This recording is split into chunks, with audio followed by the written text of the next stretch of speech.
I didn't realize this at the time because I didn't care yet about politics, but it was also a very jarring realization of the corruption that exists in politics, that these institutions are broken, and that they're broken not just because people haven't found a cure yet or because there needs to be more research or more awareness or more funding, but because there is evil. There's greed and there's profit motives and there's, a revolving door between big government and big pharma. And it's not just broken, it's immoral.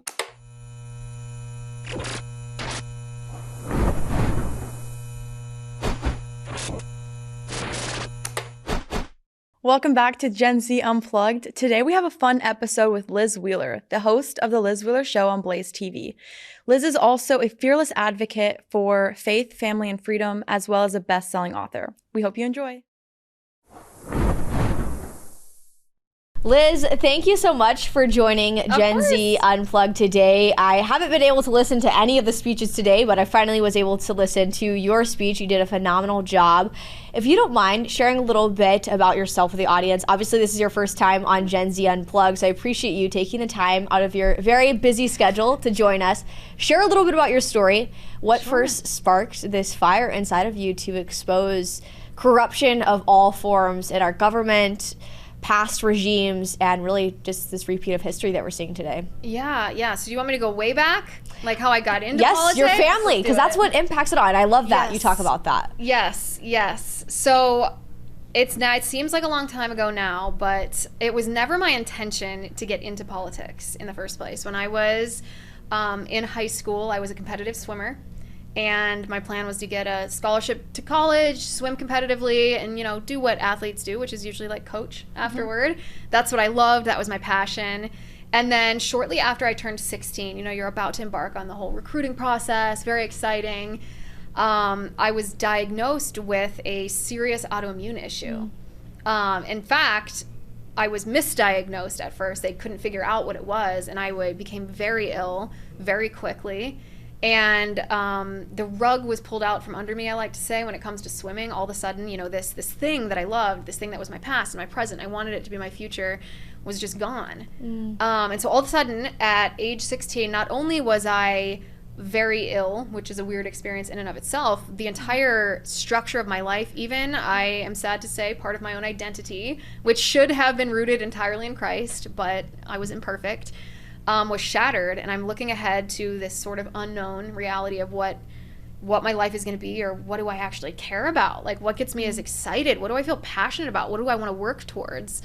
And it was somewhat of a long journey to come to the next answer to that. And I will separate this into two separate points. The first point is that was actually my introduction to the MAHA movement. So I have had my foot in conservative politics, but also in what used to be a leftist, crunchy, alternative health, holistic movement for a long time, because very sadly in our culture, obviously we suffer from a chronic health crisis. Chronic disease is everywhere. But 20 years ago, when I first encountered it, it was not as common. So now you say, oh, I have an autoimmune disease, and probably half the people in the room would be like, oh yeah, me too, which one do you have? But back then, doctors didn't have any answers whatsoever. And I faced a lot of gaslighting, a lot of like, are you sure that you're actually, like, this is actually real? Which is, horrifying as a teenager to be treated like that. But it also, thank goodness for my sainted mother, she refused to take no for an answer when doctors told us, there's really nothing that we can do, just, kind of make her comfortable or whatever. Do you want counseling? And she refused to take no for an answer, and she went on, an absolute research journey where she dived into any abnormal test result that we could possibly find. She would dive into it, and she eventually found research by a research doctor that, was working on things that were tangentially related to what I was suffering. And you can call it now alternative healthcare, right? It's not the pill in the orange bottle with the white cap. It was like a lot of diet and lifestyle and detox. And, we found genetic mutations that were causing a buildup of all kinds of heavy metals and toxins and bacteria in my cells. And not to get too much into that, but it really was an introduction to me that of two things. One, of what it means to be a mother, that you're not just giving life to your children when you are pregnant and giving birth, that, you know, my mom gave me life again by sacrificing so much of her time and her effort and her life into finding a cure for me when the medical community was just discounting me. Yeah. And that example is something, I mean, I will never forget to my dying day. But it was also an example, and I didn't realize this at the time because I didn't care yet about politics, but it was also a very jarring realization of the corruption that exists in politics, that these institutions are broken, and that they're broken not just because people haven't found a cure yet, or because there needs to be more research or more awareness or more funding, but because there is evil.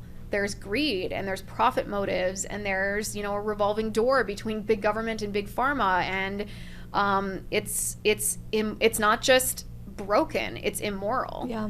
And so I sort of unintentionally and very much against my will at the time, I of course just wanted, like, give me a pill, make me better, get me back in the pool.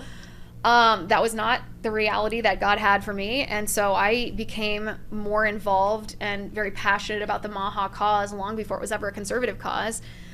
Sometimes people now will be like, oh, how can you interact so well with leftists when you're so outspoken conservative? And I was like, well, half of my life was interacting with these people who were leftists at the time, like in another life. Yeah. So at the same time as this is happening, right, as I'm getting this beautiful example of sacrificial love for my mother and this understanding that, you know, the corruption in our country and these institutions is not a mistake. It's not just people being bad at their jobs or, you know, we haven't yet found a cure, that there's real evil that exists there.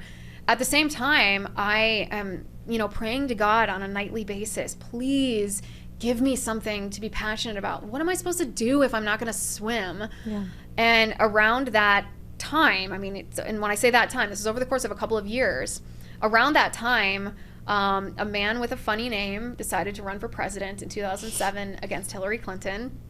That man was Barack Obama, and I knew nothing about him because I was not involved in politics. But, you know, when you're sick in bed, you know, I had a laptop. It was this is probably foreign to Gen Z, but we didn't yet have like smartphones all the time. You wanted that kind of stuff, you were on your laptop. While I was sick, I spent a lot of time like reading what was going on. And I realized that this man who was challenging Hillary Clinton, who was a senator, but a new senator, when he was a state senator in Illinois, he had voted against protections for babies born alive after botched abortions. And, you know, I was raised Catholic. I am to this day pro-life. That's horrifying. No matter your level of awareness of what abortion is, that's just so gruesome. It's so evil to look at that living, breathing, warm baby that was already targeted for death and to say, we're not going to give you any help. Yeah. We're going to leave you to die. And I thought, well, my gosh, I don't want this man to be president. And so I just started getting a little bit more involved. You know, back then it was Facebook groups more than anything else, where Facebook groups back then were very different. It was more similar, I suppose, to like Instagram comments where people would have argue in threads and stuff. And I started a couple of Facebook groups that were like, started getting a little bit more involved in the political conversations. As I needed more information to, in the midst of these debates, to combat some of the left, I started reading books to learn. And before I knew it, I was reading like a book a day. Wow. Just consuming voraciously this enormous amount of content to educate myself, because I was like, oh, I want to know more than these people. I want to know what's right. I want to know how this works. I want to know how to fix this.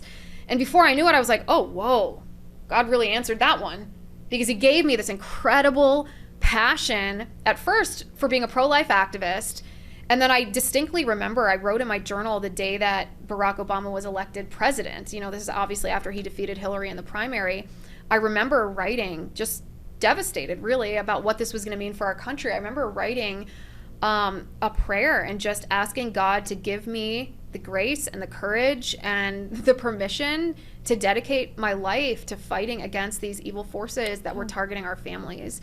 And so that's where it started. From then, I kept reading, I kept getting involved, I wrote op-eds, I contributed to a book that I'd pulled together a group of young conservatives, and we'd self-published a book to give ourselves a platform to go into media stuff. And I, ended up going on a speaking tour. I served in local government in my hometown in Ohio as I think the youngest person in our city's history to hold that position. And eventually that led to working in the media, but it was all rooted in, those couple of things that, we spoke right before we went live here about the greatest gift that our parents gave us is our Catholic faith.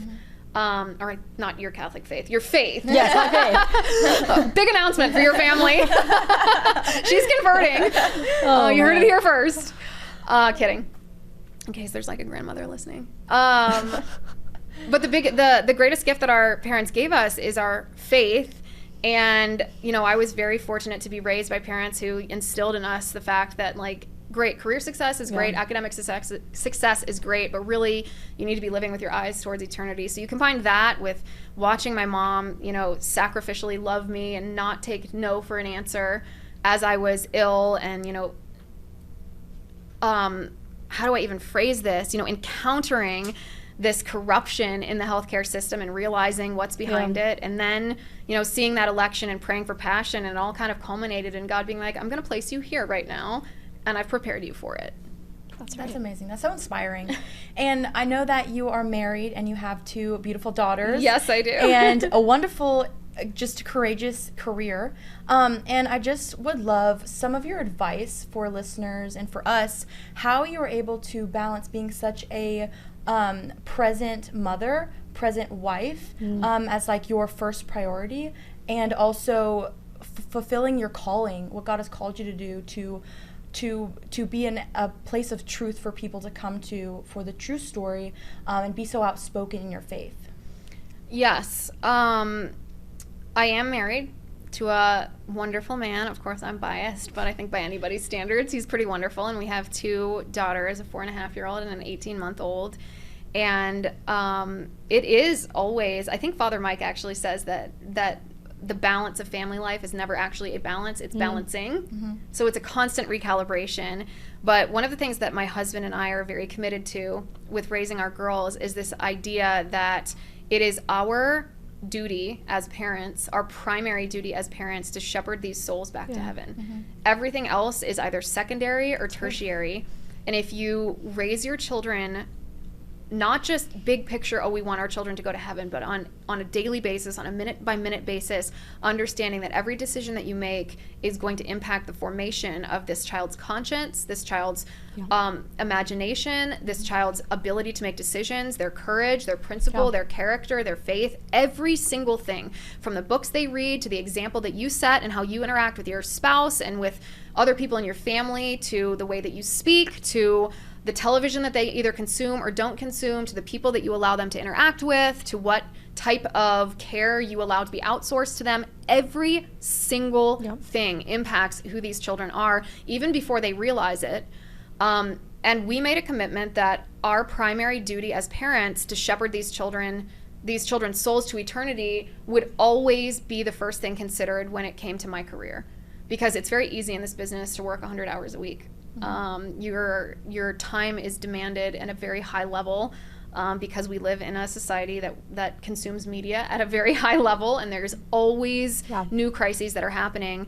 But the way that we not find balance, the way that we are balancing is looking at all decisions through what I spoke about to the young women today, which is we as women are incredibly influential. Of course we are. Every person is, men and women, but women are incredibly influential. But our presence is required for us to be influential. And again, this actually is not a commentary on men or whether their presence is also required to be influential.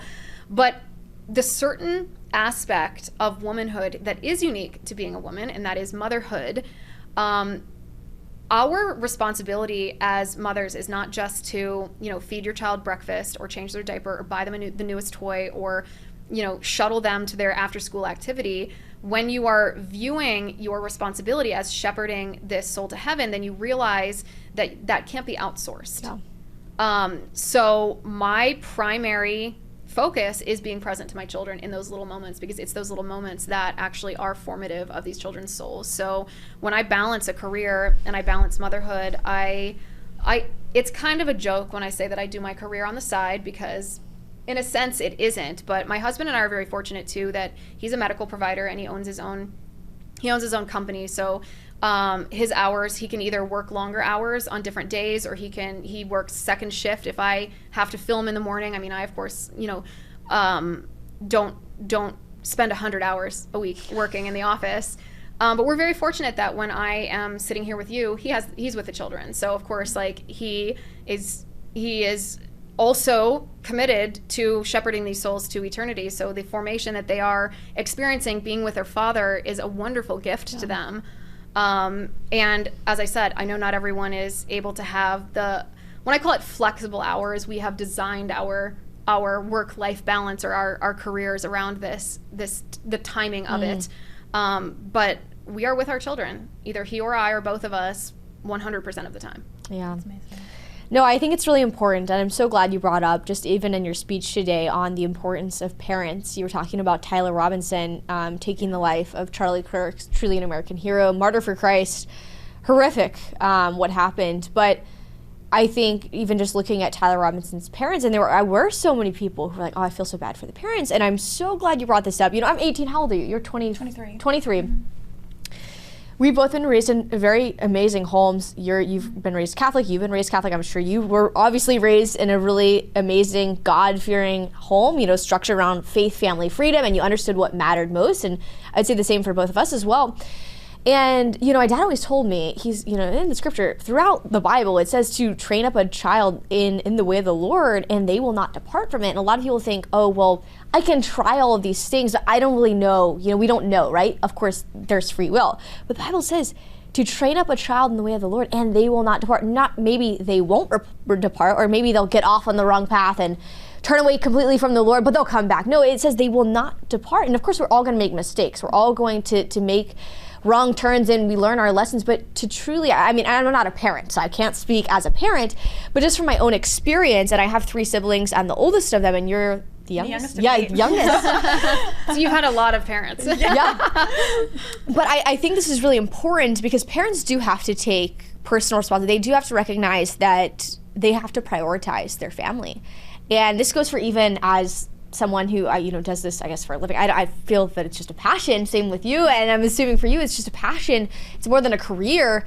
But you still have to prioritize your family. Even if you're a young girl or a young man who isn't married, but you're doing all of these things, like you still have to prioritize your immediate family. So I'm curious your message to parents, because there is a huge blurred line. I mean, people come up to me all the time. They say, I understand you're so passionate about the family unit and raising your kids up in the way of the Lord, and young, students really diving into the Word of God and staying close to Jesus. But it's not guaranteed. I don't know if my kid is going to depart, or my kid did depart, but I didn't do a bad job raising them. And then you start going through, and it's like, well, were some things that went wrong in your parenting, whether you sent them off to a state-run college, but they didn't know why they believed in what they believed in, and then lost their moral compass. So I'm curious your thoughts. I know that's a lot. But yeah. No, I think there's 2 ways to look at this. First of all, we as parents are all broken people because everyone has sinned and fallen short of the glory of God. So we as parents, it's an extremely humbling endeavor to be a parent. And I will say it like this. I have always, and I don't mean this to sound egotistical, I have always in my life been able to achieve and somewhat easily. I played a sport, I was pretty good at it. I did academics, I got good grades. I've always been able to achieve if I put my mind to it. Yes. And so there's an incredible sort of confidence or bravado that comes with that, being like, I can handle it, whatever, throw whatever at me, I'll figure it out. And when you become a parent, you realize, and this is the first time that I realized this, when you become a parent, you realize that you are wholly inadequate without God. That it's not just about what you can do or how smart you are or how physically capable you are, that you do not have what it takes on your own to bring these children back to Christ. That you, as a parent, and me as a mother, need to spend time on my knees begging God for the grace to protect my children from my own brokenness and my own sin, because it doesn't matter how good of a person you are, we are all sinners, and that sin has impact on other people, including our children. Probably the closest people that it impacts is our children. And so when we say, as you mentioned the Bible verse about raising children in the ways of the Lord, it doesn't matter how hard I try. I mean, I can do a pretty good job putting together a pretty bulletproof, explanation or case for something, but it doesn't matter when it comes to the constancy of raising your children in the ways of the Lord, I will make mistakes. I will not be able to do that perfectly, no matter how good I am at life, no matter how smart I am, no matter how much effort I put into that. I will not be able to perfectly show my children the love of Christ. I can imperfectly show them that love, and I can ask God for forgiveness when I fail, but there is no parent who is able to do that perfectly, because we are all broken as well. And so we require the grace of God to be good parents to begin with. That's the first thing. The second thing is, I wish it were an easier formula in a sense. The second thing is, God gave us free will on purpose, so that we could choose to love him, so that our love had meaning and substance and it wasn't just animal instinct. And he understood that giving us free will meant that we could choose evil, as we see in front of us every day and have since the dawn of time. And that's true for children, even if they were raised in very good households, even if they were raised with conservative values, even if they were raised with surrounded by faith. Sometimes children, especially when they're adults, make the wrong choice. They choose evil, even if they've been given a background and a foundation. And again, that kind of exemplifies this humility of being a parent, that you can put as much effort, make as many sacrifices, do as good of a job as you possibly can. And not only are you not enough, even if you did a really good job, sometimes your children choose evil, because that's what human nature, that's what God allows with his permissive will as part of human nature.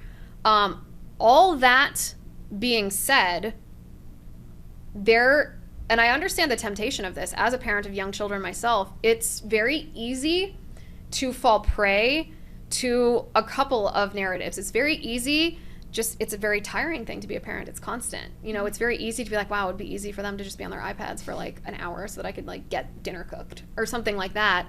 It's very easy to say like, you know what, I'm just going to send them to preschool for, 3 hours a couple days a week because I got to get stuff done. Like I gotta have just a moment to myself so that I can be a good mom. Or, which is a very popular Instagram influencer message, like, oh, to be a good mom, you have to first take care of yourself. Like, actually, no, you're called to sacrifice yourself to be a good mom. But it's very easy not to realize the influence that various things in our culture have on your children. So go back to Tyler Robinson for a minute.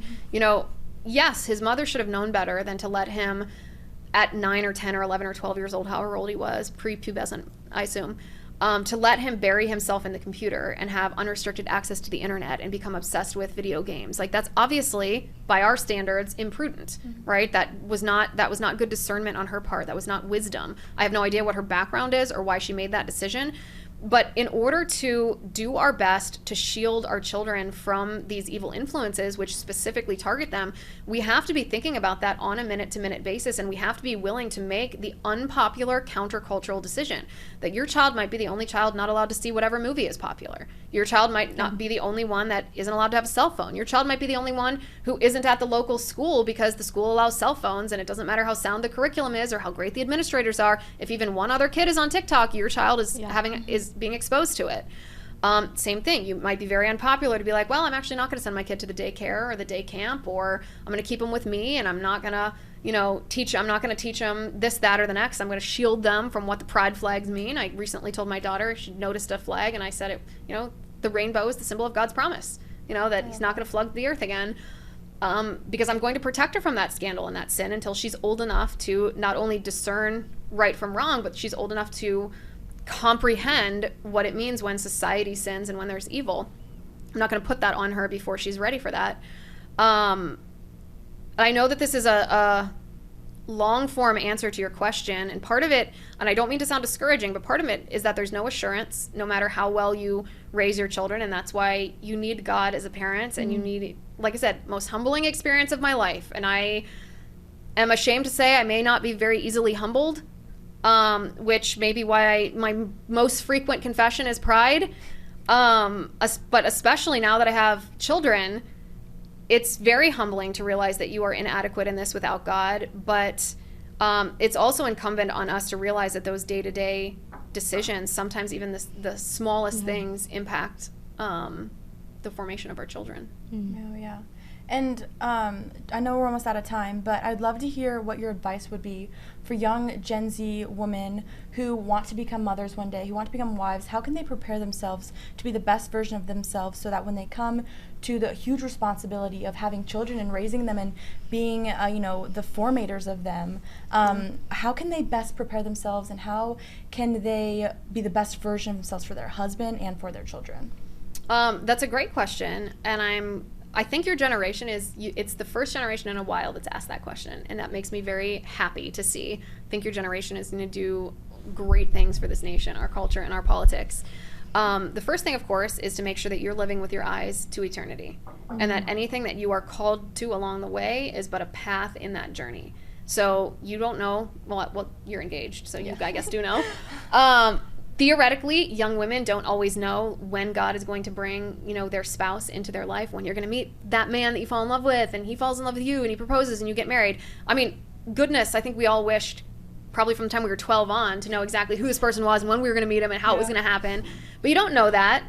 And so you try to become the woman that God created you to be, so that whenever he does call you to a relationship and to marriage, that you are prepared.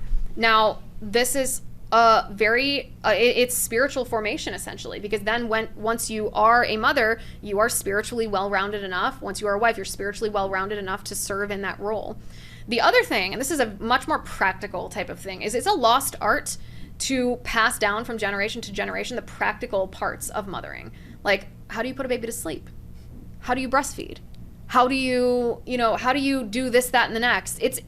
You probably don't know the answer to that unless you happen to have a sister who has a baby who's like FaceTiming you all the time, or it's not something that culturally is passed down. And so what I advise young women to do is, like, don't wait to follow the home birth accounts and the breastfeeding accounts and the crunchy mom alternative swap accounts until you have a baby and the thing is before you. Educate yourself now so that when you get to that point, you're like, oh wait, I know what resource to refer to if I need help with breastfeeding. I know what clean alternatives for that. I heard someone else talk about that issue, so that you're not reliant, because without that information, by the way, without that education, you are reliant on these institutions that don't share our worldview. And I'll give you an example. Pediatricians.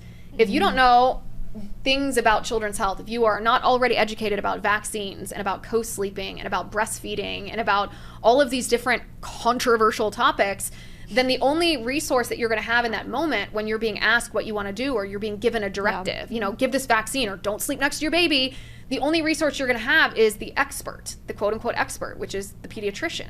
And yet the pediatrician is trained in a specific model that is not always congruent with our worldview. It's certainly not congruent with science, but it's very difficult when you have a tiny squirming baby that's dependent on you for life, and you're being gaslit and told by someone else, you're going to kill your baby if you sleep that baby next to you. And if you don't get them this vaccine, not only are they going to die of measles, but the whole country's going to be infected and you're going to ruin herd immunity. You get these things said to you in the moment, and it's overwhelming, and you don't know what's right, and you don't have time to do 3 months of research before the decision needs to be made. And I pray that this generation dives into that stuff. You don't have to wait to read marriage books until you're about to be married. Like, read them now. Learn about relationships. Learn about human nature. Read about being a mother. Follow those accounts. Like, become familiar with it, so once you're there, you don't feel that you have this vacuum of knowledge to the point that you can't actually make a decision yourself, that you're reliant on someone else for that decision. Yeah, that's right. So inspiring and such great advice. Thank you so much, Liz, for joining us today. It was amazing having you. So Thanks for having me. Appreciate it. How can people find you real quick? Oh, yeah. You can go to x.com/Liz_Wheeler. I'm on YouTube at youtube.com/Liz Wheeler. Go to blazetv.com. We also have video on Spotify now. So if you're not already subscribed to the show, go to Spotify, search The Liz Wheeler Show. Subscribe while you're there. Give us a 5-star review. It helps other people find the show. Awesome. Appreciate it. Yes, thank you for coming on.